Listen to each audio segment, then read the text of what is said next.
Hi hello வணக்கங்க. நம்ம இன்றைக்கி எதை பற்றி பார்க்க போகிறோம்னு பார்த்தீங்கன்னா, பொன்ராம் இயக்கத்தில் கொம்பு சீவி திரைப்படத்தை பற்றி தாங்க. படத்தில் யார் யார் நடிச்சிருக்காங்கன்னு பார்த்தீங்கன்னா, நம்ம சரத்குமார் நடிச்சிருக்காரு. அப்புறம் சண்முக பாண்டியன், தர்ணிகாங்கிறவங்க, சுத்தி சங்கர், முனிஷ்காந்த், அப்புறம் மியூசிக் யுவன் சங்கர் ராஜா போட்டிருக்காருங்க. படத்தோடைய கதை என்ன அப்படின்னு கேட்டிங்கன்னா, சிறு வயசுலே நம்ம சண்முக பாண்டியன் தன்னுடைய தாயாரை இழந்துடுறாருங்க. தாயாரை இழந்து அப்படியே தவிக்கிறாரு, வாடுறாரு. அப்படியே அக்கம் பக்கத்தில் உள்ளவங்களாம் ஏதோ கொஞ்சம் சாப்பாடு அது இதுன்னு போட்டு கொடுக்குறாங்க.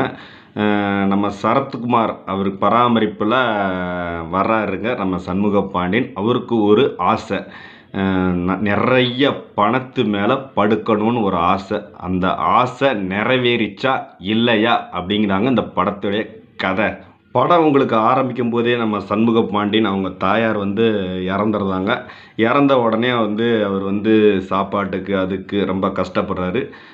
நம்ம சரத்குமார் அவர் யோசிக்கிறாரு, இந்த பையன் ஒரு மாதிரி ஆயிடுவானே, அவனுக்கு யாரும் துணை இல்லையே அப்படின்னு நினச்சி அவர் அரவணைப்பில் சரத்குமாரோடைய அரவணைப்பில் அப்படியே வளர்ந்துக்கிட்டு வராரு. சரத்குமாருக்கு ஏதாவது ஒன்று அப்படின்னா இவர் முன்னாடி நிற்கிற மாதிரி கதையை அமைச்சிருக்காங்க. அதே போல் சண்முக பாண்டியனுக்கு ஏதாவது ஒரு பிரச்சனை அப்படின்னா நம்ம சரத்குமார் முன்னாடி நிற்பார். படம் இந்த ஊர் மக்களுக்கு, அதாவது அவங்க வாழ்கிற ஊர் மக்களுக்கு ஏதாவது ஒரு கஷ்டம் அப்படின்னா இவங்க காப்பாற்றுற மாதிரி காட்சிப்படுத்தியிருக்காங்க. அதுக்காக தேர்ந்தெடுக்கிற தொழில் தான் கஞ்சா கடத்துகிற தொழில். சின்ன சின்ன விஷயமா பண்ணுறாங்க, சின்ன சின்ன கிலோ கணக்கில் பண்ணுறாங்க, வியாபாரம் பண்ணுறாங்க. அன்றாடம் அந்த பஞ்சத்தை அவங்க போக்கிக்கிடுறாங்க.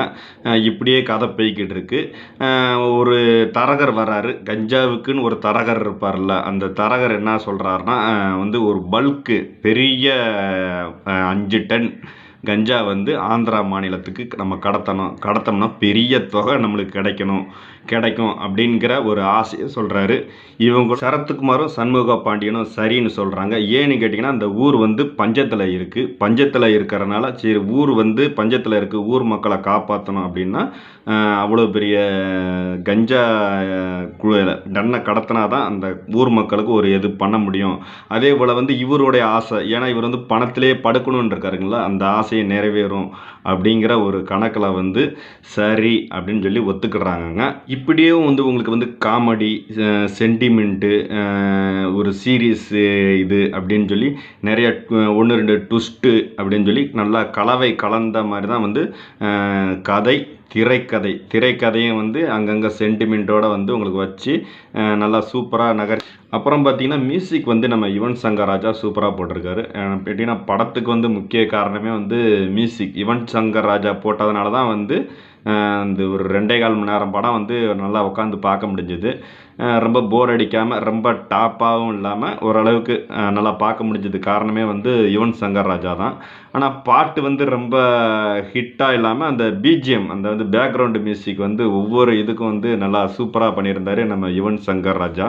மொத்தத்தை இந்த படம் எப்படி இருக்குது அப்படின்னு கேட்டிங்கன்னா, ரொம்ப பெரிய எதிர்பார்ப்பு இல்லாமல் ஒரு நார்மல் என்டர்டைன்மெண்ட் வேணும் அப்படின்னு சொன்னிங்கன்னா தாராளமாக பார்க்கலாம் நம்ம கொம்பு சீவி திரைப்படத்தை. ஏன்னு கேட்டிங்கன்னா, ஒரு நிறைய தேட்டரில் 1-2 காட்சி தான் போட்டிருக்காங்க. என்ன காரணம் தெரில. படம் ரொம்ப மொக்கலாம் கிடையாது, ஓரளவுக்கு நல்லா தான் இருக்குது. ஆனால் படத்தை நல்லா தாங்கி பிடிக்கிறது நம்ம சரத்குமார் அவர் தான் தாங்கி பிடிக்கிறாரு. சண்முக பாண்டியனோடுக்கு இன்னும் கொஞ்சம் நடிப்பு இன்னும் வேணும். அதனால் அவர் இன்னும் போக போக அடுத்தடுத்து எடுக்கிற கதையை பார்த்து வேணால் இன்னும் நடிப்பு எப்படி வருதுன்னு தெரில. ஆனால் சரத்குமார் அவரும் கடைசி சீனில் கிளைமேக்ஸில் இறந்துருந்தார்.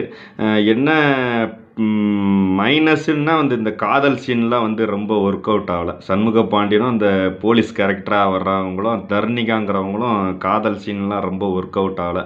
அதெல்லாம் ஒரு மாதிரி தனியாக நிற்கிற மாதிரி இருக்குது, ரொம்ப மேட்சிங் ஆகலை.